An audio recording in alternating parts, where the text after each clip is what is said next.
Everyone. Thank you for joining us today. We'll give a couple more minutes for people to trickle in, do a little bit of announcements at the beginning. Today we are talking about cultivating digital wellness in the classroom, tips and resources for grades 6 through 12. Yeah, I know it's a super hot day around the US here, so thanks for joining us, and we hope that you can take away some fun stuff as you prep during the summer for the new year.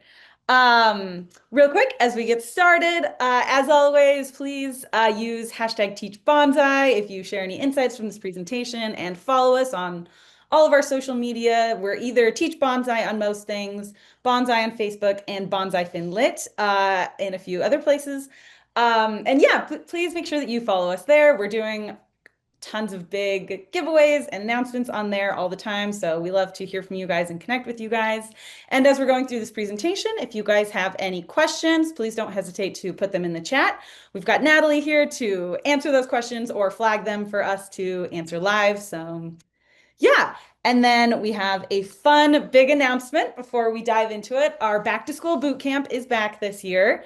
We had our first one last year and it was a huge success. We had so much fun. So this year it is August 5th, 2025. And one exciting thing that we want to do this year is get some teachers to present. We know that you guys love hearing from other teachers and what others are doing in the classroom and what they have found to be successful. So we would love to hear from you. So if you have an idea of something that you would like to present, please send us an email to natalie@banzai.org. Natalie is the one that coordinates all of our webinars. So yeah, she would love to hear your idea. And she can give you more information there if you just kind of want to know more about what presenting would require. Cool. Well, with that all out of the way, let's get started. So yeah, today we are doing cultivating digital wellness in the classroom. My name's Mallory. I am the curriculum lead at Banzai, so I help decide on what all our content is, and I review every single thing that we've released. So I know a lot about everything that's on Banzai. And then we also have Rick with us. Hello, I'm a curriculum writer here at Bonsai, so I help write the stuff that Mallory wants to be Bonsai. And he's written some of our most fun games, some of the games that we're going to talk about today. And Yeah, and so we're just gonna go back and forth sharing some information about this important topic about digital wellness and it being in the classroom. right, okay. Well, why don't you start us off with some stats? All right, so 48% of teens say social media is harms people their age, and that is up from 32% in 2022, which really wasn't that long ago. So that's kind of a big jump in the concern that teens are having about how social media affects them. And social media itself is a very new thing within kind of the social sphere. And so I think we're all learning how to adjust to it, how it affects us. But the thing is, it's really easy to access, and it's not going to go away. And so we want to talk about some of the thoughts that are going on with teens and today with social media, and then we'll jump into ways to help kind of improve some of their feelings about that. Um, they feel like social media sites are more likely to hurt their sleep, their and their mental health, if you can see from these graphs, but also it has a positive impact on their friendships, which, Just negative. yeah, There's things that are really helpful. It helps their friendships, it helps their confidence, and yet at the same time hurts their mental health, which I think is really interesting based on at least this survey from Pew Research Center. Yeah. exactly. So, yeah, I don't think our goal is ever to villainize social Yeah. media ipso facto as this horrible thing, and also just computers themselves, but show them as tools that can be used. And like all tools, if you hit your thumb with a hammer, it's just going to be less beneficial for you. But if you're hitting a nail and you're making a beautiful, I don't know, Chair. chair, couch, or something, it could be great. And so we hope to turn or help turn some of our digital habits away from hitting our thumbs into making beautiful I chairs. like that. Um, Nearly half of teens have experienced some kind of like negative social interactions, such as cyberbullying, offensive name calling. Those are the most commonly reported. And these issues aren't new. Certainly, bullying and Yeah. name calling have been around since probably the inventing of language. Yeah. But again, when you can bully anybody in the world at At any any time, time, and you're connected to each other all the time, yeah. it can be really hard to separate from these bad Yeah, feelings. And sometimes anonymously, sometimes not anonymously, but it's just really easy to get people's opinions about you kind of thrust into and thrown on your lap. Here's some other stats from the CDC that we think are worth mentioning. 42% of teens experience persistent feelings of sadness or hopelessness. Girls and LGBTQ plus youth have reported even higher rates of that. And so certainly, the self-image of teens right now isn't necessarily what we want it to be.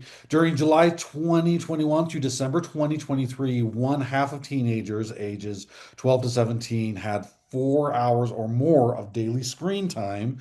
So screen time is taking a large percent of these students' times and also affecting how they're viewing themselves. yeah. And about one in four teenagers with 4 hours or more daily screen time have experienced anxiety or depression symptoms in the past 2 weeks. So there is a correlation Yeah. between the amount of time people are spending on screens and how they're feeling about their life, whether through anxiety or depression. Yeah, and you all obviously know the importance of this. You guys are interacting with teens all day, but we found some of these stats and we thought they were really interesting because they really highlight things that we all probably think in our heads or know are probably an issue and make it very obvious. So I wanted to dive a little bit into these 5 M's of digital wellness. This is by the Boston Children's Digital Wellness Lab, and they were originally designed for parents. But I think that there's a lot of things that we can take away from them and use in the classroom as well. And these are really cool because they're all based off of extensive data and research and things like that. And kind of like what Rick's introduction was, I really liked how they introduced these tools. So I just wanted to read this real quick. It says, technology and digital media are powerful tools. And just as we wouldn't hand a child a powerful tool without first teaching them how to use it, we should teach our kids how to use their devices in a positive, purposeful way that supports their physical, mental, and social emotional health. That's what we're trying to do here. That's the purpose of digital wellness. We don't want to necessarily villainize all technology because that's going to create a disconnect that's going to, cause its own issues. We just want to find a way to use it I just in want to work, really. Like you're gonna yeah. have access to technology anyway. Exactly. Okay, so these are these 5 M's that they laid out. The first one is model, set a good example. So you want to showcase healthy, responsible habits and positive behavior for your students. Mentor, advise and guide, create a space of for open, non-judgmental communication. Be a person that they can come to and ask questions or express concerns or things like that. And also showcase to them how they can be safe, how you can help students recognize threats, things like that. Monitor, create agreements, and enforce consistently. This one's a little bit easier for parents, but I think there's also definitely a connection to the classroom, which is just set expectations for how you want them to use technology in their classroom. Again, help set an example of how you use technology, and then just support students through that and figuring this whole thing out. The last two are mastery, empower agency, and independence. So you want to empower your students to be able to own this. Like if it's something that they're going to have access to their entire lives, it's something they're going to use their entire lives. So you want to empower them to be thinking about it, care about it, take control of it, and not just do it because, oh, my teacher told me I have to do it this way, or my mom told me I have to do it this way. Making it something that's really important to them. And then finally, meaning, encourage authentic, intentional, and balanced use. So again, that goes back to that idea of like, we don't want to villainize everything. We don't want to make everything feel bad or impossible to use, but we want to encourage healthy ways to engage with technology that are nuanced, that focus on education and social connection and active usage and things like that that are going to be healthy for people. So based on those 5 M's, we kind of gathered 4 things that you can do in the classroom to help increase the digital wellness for your students. And we're kind of gonna break those down into the 4. So you need to help them understand their relationship with technology, set clear boundaries and goals for technology usage, gain the skills to process stressful or upsetting online interactions and information, and use technology safely. Um, Let me just chat. I know we've been getting some chats. Check if there's been any questions. You guys are, like we said, more than welcome to send your questions in there. Natalie will jump in and answer them as we're going if me and Rick are kind of unable to see them. But yeah, okay, let's dive into number one, then, which is guide your students to understand their relationship with technology. And Rick is going to start with this one. All right. So one way that we can do that is with the Banzai Digital Wellness Assessment. So this is available through Banzai and the Digital Citizenship course that we have. And so the Digital Wellness Assessment is exactly what it says. It will just ask questions about the student, and they get to rank themselves how these things affect them, how they feel, so it's not like it doesn't take any pre-knowledge or understanding. It's just basically answering questions. And so it might be overlooked because it's not like here's a goal at the end that you're Yeah. trying to hit, or here's it's not the easiest to grade thing necessarily, but we think it is a really useful tool to Yeah. introduce students to this idea of like you can critically think about how these things are affecting you. And when I took it for the first time, there was stuff that I didn't even consider Hmm. as part of like my digital health and my digital like the awareness of my body and how it's affecting me. Yeah. So it's great for everybody. And a really fun thing about this is so it's made for fourth through 12th grade, which your reaction to that is probably, whoa, that's a really big range of students. But it's really smart in that it can, it asks students, okay, do you have a cell phone? What age are you? And then it kind of can adjust and ask questions based on those things. How often are you using these things? Okay, let's ask you questions that make sense for your preferences in your life and things like that. Yep. So one of the big things that I think is often overlooked is your physical health. Sitting at a desk on your computer Hmm. or on your phone, it affects your body, neck and shoulders, your eyes. It affects your sleep. And there's also tools that can help improve your physical health, like a healthy living app. Hmm. And also like texting and driving it talks about, which is an important way to stay safe while you're using digital because screens and driving don't mix. Unless you have those cars that have like the screen on them, like the map. Those seem Different. very cool. All right. So then it talks about your intellectual health. How has what are you taking in? Yeah. What are you considering? Yeah. Are you getting sources from different that give different opinions from different kinds of people? Are you getting your sources all from one place? When you're on the screens, is it active? Are you thinking? Are you doing stuff? Are you problem solving? Doom Are you scrolling. doom scrolling? Are you just letting, just absorbing whatever's there? Yeah. Um, how well are you able to concentrate? I know one thing, I mean, it's kind of cliche, but sometimes when I'm reading a book, it gets hard because I am used to quick, brief, Hmm. simple bits of information given to me just one chunk at a time. And Yep. just so that like a whole page I have to read seems intimidating to me now. Yeah. And also just like positive ways to use technology in general is assessed with your intellectual health. The next one is the mental health. So this is kind of the emotional side of it, and also a lot to do with social interactions and how those play out. Um, how would they, so one thing it does ask is how would they feel if they had to go one day without their phone? Do they feel great about that? Sometimes I will purposely let my phone drain the battery over the weekend so I don't have to communicate with Yeah. anybody because I find that a little exhausting sometimes. Do they feel validated? Do they need their phone to feel good about themselves? Yeah. And it addresses those things in a non-judgmental way. It talks about social media and how things like likes and numbers and giving like a certain number to say this is how Good year good you I are. am, Yeah. how friendly I am, how popular I am by just kind of a random number made by random people online. Also, online jealousy. How does other people and what they portray online affect how you feel about yourself or what you want and desire?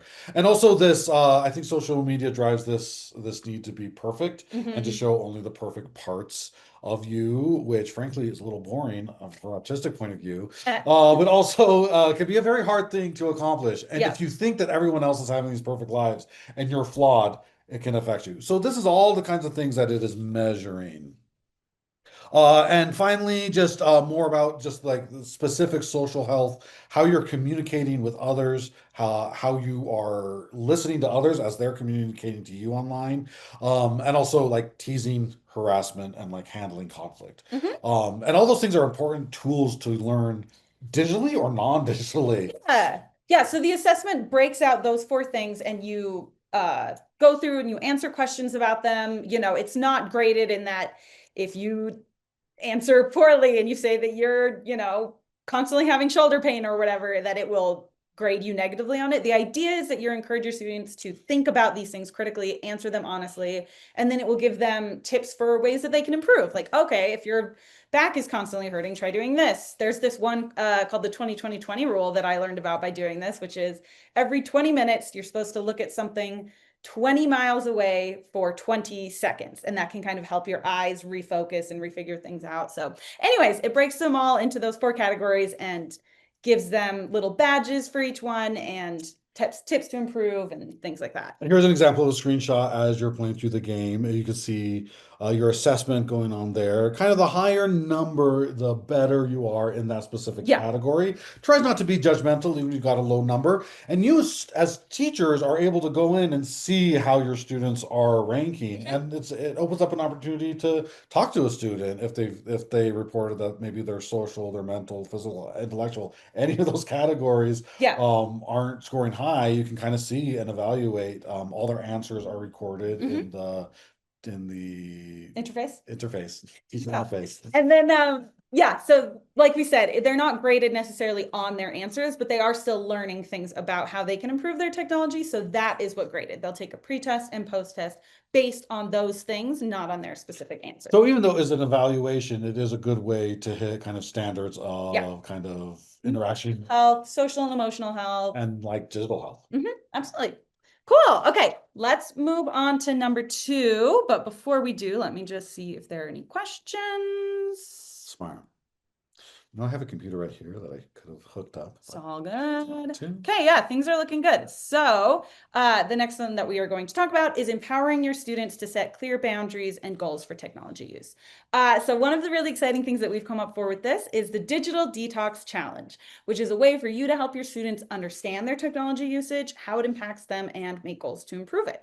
So, this is available when you're logged into Banzai. This is kind of what you usually see. If you go to the toolkit, that's where we keep all of our fun worksheets, guides, extra things for teachers to be able to use. Yeah, and we find a lot of teachers aren't as aware of the toolkit, but there's a lot of great resources lot of there. really So cool we things in really there. encourage you to go and check out Yeah. what you have. Yeah, so if you go to that and you just search digital dual detox or even just digital, and you might have to do a little bit of scrolling through all this stuff here, but if you search for the Digital Detox Challenge, this is the instructions for how to run one of these in your classroom. You can just hit copy to drive, and then you'll get something that looks like this.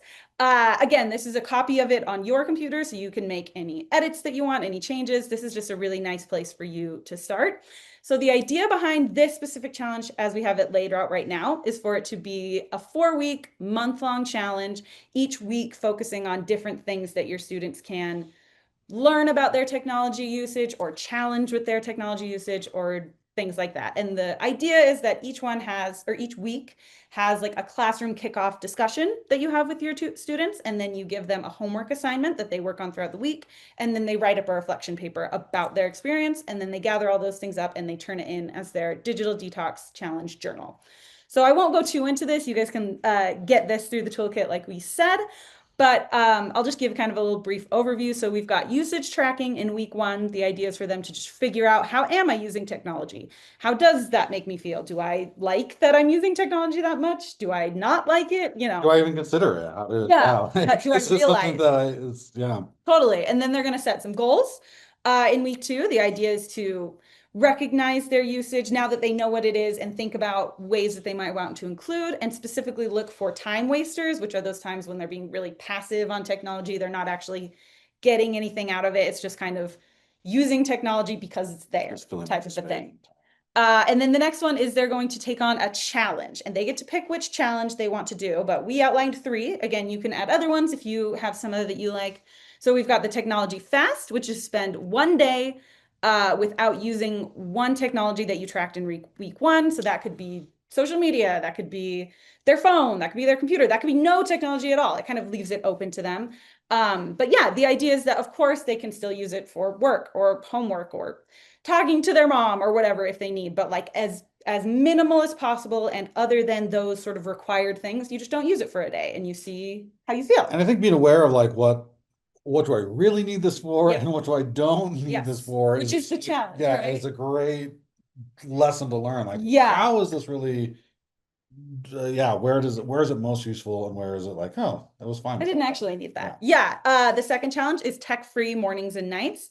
So we challenge them to spend an hour before bed and an hour after waking up with no technology whatsoever. So no music, no, scrolling Instagram in the morning, no whatever. And instead use that time to prep for the day or journal or meditate or things like that and just kind of see how giving themselves a little bit of time at the beginning and end of the day impacts them.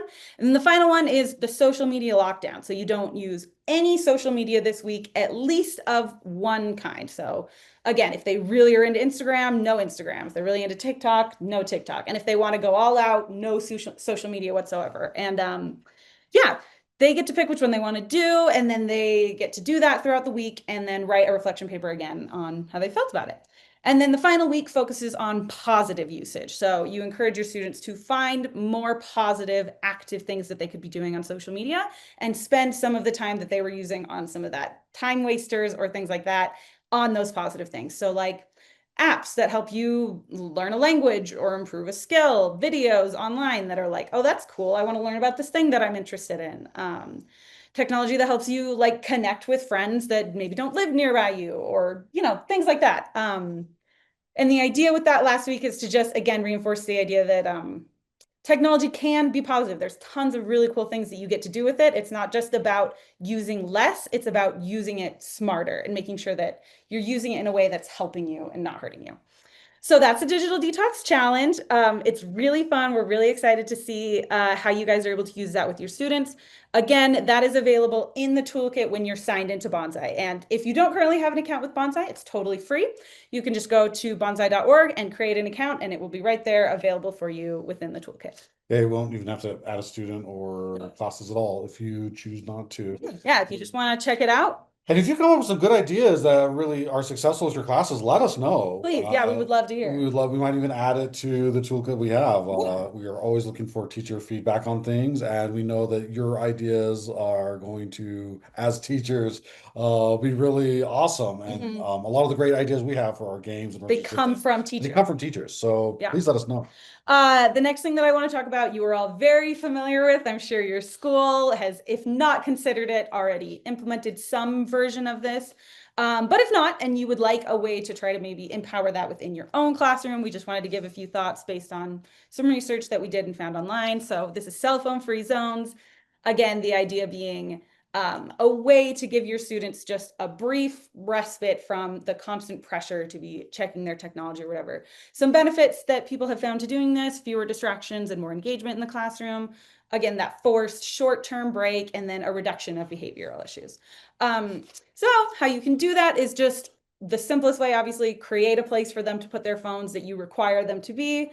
That can be a designated cubby, that can be, away in their backpacks, however kind of more specific you want to do it. We had a teacher at a conference we went to in Boston, I think it was, doesn't matter, who called it the cell phone spa. So he had a little charging station and everyone got to plug their phones in and prep them for the rest of the day there. And I thought that was really cute and fun. So yeah, it can be, again, if your school allows it, if these rules aren't already in place, it can be a nice way to help set up your classroom. And the important thing here is to clearly communicate the expectations and consequences for if the rules are broken, and then also make it easy for students if they need exceptions to communicate with you privately and, make that clear. If it's a student who needs to be able to get access to their parents because of, whatever reason, someone who needs technology for a health reason. Obviously, you want to make it easy for someone to feel safe to come and talk to you about that and still be able to use those things. And it really opens up opportunities to just talk about if your students are struggling with it or not struggling with Yeah. it. Like why is Mhm. it why is it hard to go this Yeah, class period without the phone? What are you feel like you're missing out on? totally. What are your concerns? So it opens up a nice lines of communication to talk about um and make them really consider how technology is affecting them. Totally. Okay, number three, we're going to talk about, let me just check what time we're at. We're doing good. We're going to talk about helping your students process stressful or upsetting interactions and information that they see online. This is one of the biggest aspects of digital wellness. We've talked a little bit helping them recognize digital wellness, recognize how things are impacting them. But this is like, okay, now that you know how that things are impacting you, let's talk about how we can improve that and help you. So the first thing that we have for that is our cyberbullying module. This one's ideal for 5th through 10th graders. It takes about a 30 to 90-minute playtime. It's not a game, but time to go through. The idea on the cyberbullying module is that it's almost like a interactive article. So they'll go through and they'll learn about different types of cyberbullying, things that maybe they didn't realize were cyberbullying, different just negative interactions that you can have online or maybe even have done to someone online. The idea is that it's so easy to be like, cyberbully, don't do that. But they may not even realize that some things that they are experiencing or doing could be considered cyberbullying and could be really hurting someone or having a very negative impact on themselves. And so it's helping to empower them to have that language to talk about it and recognize what's going on and what's happening. Of course, we have little quizzes as they're going through to help make sure they're paying attention, give it that interaction, make it fun and encourage them to pay attention throughout it. And then the second half of it talks a little bit about, so once you've recognized these different types of cyberbullying, once you know what you're going into, let's talk about basically what to do about it. So it talks about, what are the negative consequences or just the consequences in general for someone who is cyberbullied? What are the consequences for someone who does cyberbullying? How does that go on to impact them throughout their life? And then also, if you see cyberbullying happening or if you recognize yourself doing it, what should you do about it? How can you provide support? How can you make sure that you're not crossing boundaries with people? Things like that. So that is our cyberbullying game, which is obviously one of the biggest sort of negative personal things that people can see online. But as we all know, there are a lot of other negative things that you can see online. There's, stressful, triggering events that happen all over the world that are available at your fingertips. And this is really hard to process for adults. When you see something stressful and you're like, I can't do anything about this. I saw this really scary, alarming thing online. And so it's studies have found that it's like obviously a lot harder for teens to process because they don't have that life experience. They may not have built some of those coping mechanisms in order to deal with it. So this is from reachout.com, which is an Australian teen mental health resource.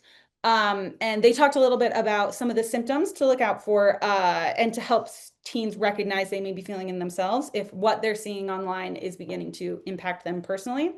So they may feel really worried, anxious, stressed, and depressed, angry, afraid, hopeless or sad, shocked and confused, sick, unable to focus or sleep.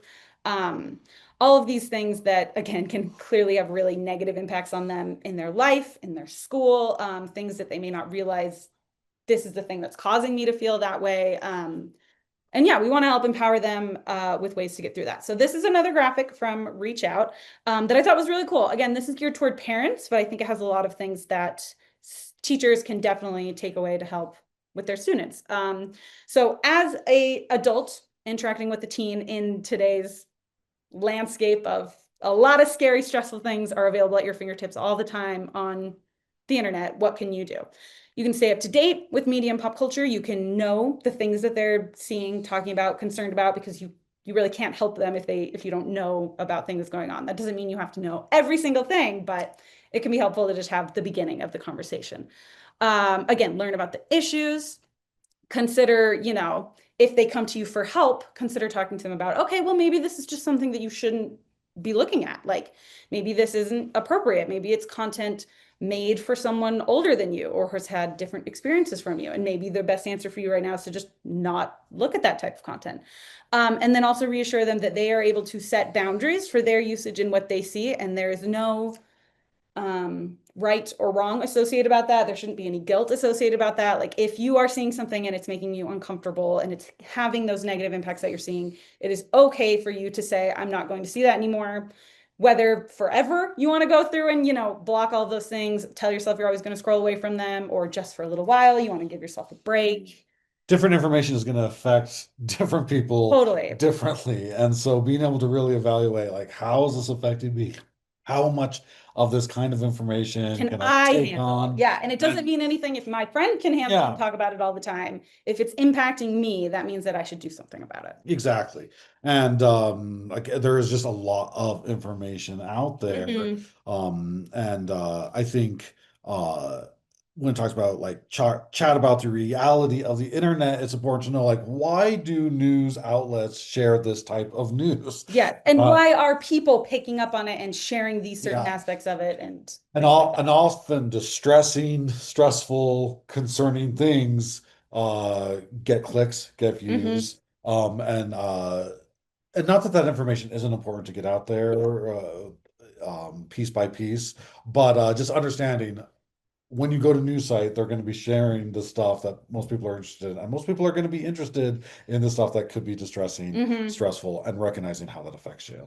And then just creating a space in your classroom where you can talk about these things. Again, being a safe person because they may not have another safe adult like that in their life where they feel like they can talk about these things. That could be really helpful. Encourage them to just take care of themselves. I know it's sometimes used in ways that's not very helpful, like take a bubble bath, take whatever, but like self-care is really important. It's really what it's about is making sure that you are taking care of yourself. And so encourage them to find those ways that they can do that.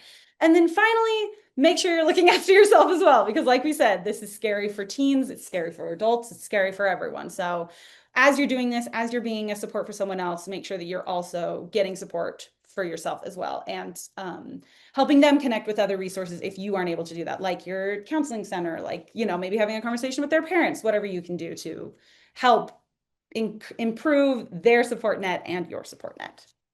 Okay, the last sort of section that we are going to talk about here is empowering your students to understand and use technology safely. All right. So, one thing we want to talk about is our Banzai Digital Citizenship Workbook. It's a tough word, digital citizenship.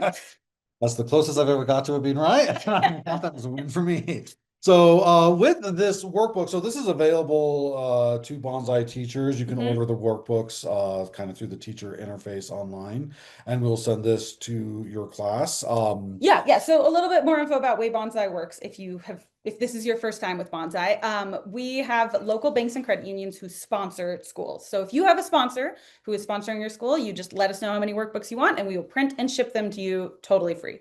If you don't have a sponsor right now, because Bonsai is available to everyone for free, regardless of if they have a sponsor or not, you can go onto that toolkit that we showed before, and there are digital versions of this workbook. So you can print them yourself. You always have availability. They're always free. Yes. So with these free, so these are updated every spring. We Mhm. just are in the process right now finalizing the updates for the fall. And so these are 10 activities that cover from late elementary to high school worth of just digital citizenship, basic understanding and knowledge, stuff that isn't found in our other games. And what's fun about it is that it's for digital citizenship, but it can be done entirely non-digitally as they fill it out and they Yep. give to you. So it kind of gets them away from their screens Yeah. and gets them in kind of classic mode. And they can do a lot of the research that's done on it. They'll probably be using a computer or phone Uh, as well. But and there's a lot of things that are like, this could be a really good homework activity. This could be a really good after a test activity thing for you to do, things like that. we're really proud of our workbook, so encourage you to give them a look. Again, not everything has to be assigned, or maybe you can assign the whole thing, just Mhm. depending on what your needs are. But yeah, it's a great resource to have and be able to use. But another great resource we have, and this is digital, is our internet safety course. So this is for fifth to 10th graders, and it's about 1 to 2 hours of playtime, depending on how thorough and how much you want to go through it. And this, you go through a typical teenager's digital world, and you're taught a lot of different aspects of digital safety. And how to interact with various online things from ads to passwords Yeah. to social interaction. It goes over the course of 2 weeks. And Oh, I was just gonna say, so yeah, this one is definitely a game. yeah, Some of the other things we've talked about before, we had like an assessment, we had the cyberbullying, that was like an interactive article. This is a game. And the whole idea is, yeah, they're playing as a teen their age who signs up for this in-game social media app called Cyber. And they're navigating some of these very common things that they would see on Instagram and Twitter and all of those things. So yeah, things about internet safety, scams, password safety. Are you going to be friends with this person? Things like that type of thing. As you make wrong turns, those are like lives in a traditional Yeah, game. yeah. And so, they only have so many wrong turns they can make before they'll have to start over and Hmm. try again. But it's very fun, very Yeah. interactive, a lot of cool widgets and interactive tools for the student to use. Here's some key topics that it goes over if you want to hit some specific things. So, passwords and privacy. Including like making a strong password, scams, how to identify scams with online ads and what to Hmm. look out for, sifting through online information and fake news. So just critical thinking about like, okay, why is this person giving me this information? Yeah. Is Oh, this source trustworthy? Are other should people saying the same exactly, thing? yeah, yeah. Yeah. Should I do some other research on it? Yes. Online shopping, something that I mean everybody's gonna face one time or another. How to make sure things are legitimate, make sure things are fair, and Hmm. also how to like compare shop and look at maybe other options you might have, and also malware and phishing, how people are trying to get your information by looking as legitimate as possible, Yeah. and that is something I think we all could be aware of. The All the time. all the time. Things get more and more sophisticated. And Yes. just knowing that just because someone is saying something to you online doesn't mean they have your best interest in mind. And then finally, another game that we have is our digital footprint game. So this is great for 6th to 12th graders, and it's about 45 to 60 minutes. And this game is all about understanding how you leave information online and how that kind of can affect your life. It's impossible to kind of have a digital life in a digital world, which we're all facing more and more in our lives, without kind of leaving traces of it. Yeah. So again, it's not a villainizing the idea of leaving traces, but it's giving students and empowering them to understand what kind of sites track what kinds of things Yeah. and how they want their digital footprint to be tracked. Yeah, so this was really fun. The whole storyline of it is that they are a new recruit at the Digital Detective Agency. And so they are trying to hunt down a bad guy basically by searching through their digital footprint. And then as they do so, the bad guy starts hunting you and trying to find your digital footprint. So you have to figure out ways to block them and make sure that they aren't, finding that information or that you're securely saving it and things like that. So it's really fun. It's kind of a fun twist on the way that you think about your digital footprint because you're actively looking at someone else's and being like, oh, yeah, I do put that information Yeah. online. You're right. And then you have to be aware of like, well, if my location's saved on Amazon Yeah, and my location's on something like Instagram, what are the differences? Why yep, does Amazon want my location? And how does having it on Instagram? Of course, we don't use Amazon, we use things like Congo, which is right. also playing on jungle and Amazon. But this is very gamey, very fun. You can try to be kind of catch them in less moves this time. And again, all the time teaching those principles about cookies and how things are tracked, Yeah, and also just ways that you can stay safe and keep your digital footprint healthy online. Because how we present ourselves online becomes more and more how people are going to interact with us in the real world, including the jobs that we get in totally. the future, how teachers, friends, other associates are going to see us and look at us.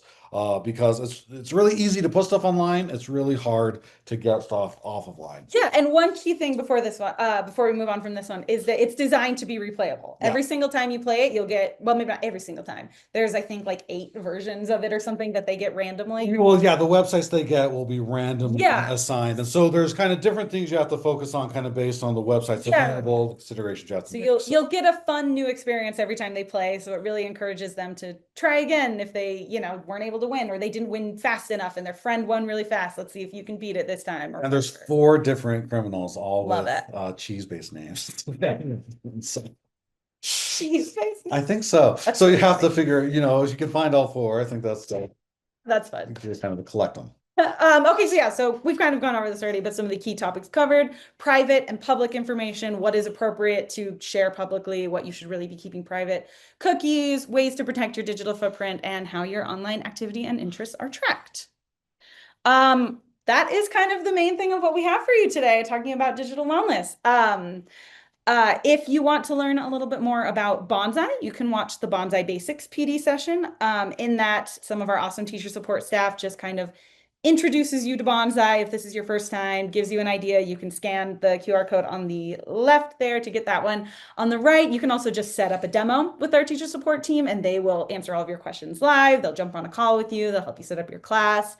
They're really awesome. I just went through a practice demo today and they really know their stuff. Yeah, they're fantastic. They're super nice and great. And they are also available 20 well, not 24/7, but during normal school hours, you can ping them a question at any point through the Banzai app or send them an email and they will answer you right away and give you the support as needed. Um, you can also earn free PD credit for watching this webinar. So we will be sending you an email automatically within about like 24 hours with a survey, just kind of about what you thought, to fill out some information fill out some information for the certificate. That word was not coming to my mind. And then if you are watching this video on demand, we put all of our stuff on demand. You can click the Get Certificate button above this video, and that will send you that same survey and get you that info. And if you're having any issues, please don't hesitate to reach out again to that support@banzai.org and they will take care of you.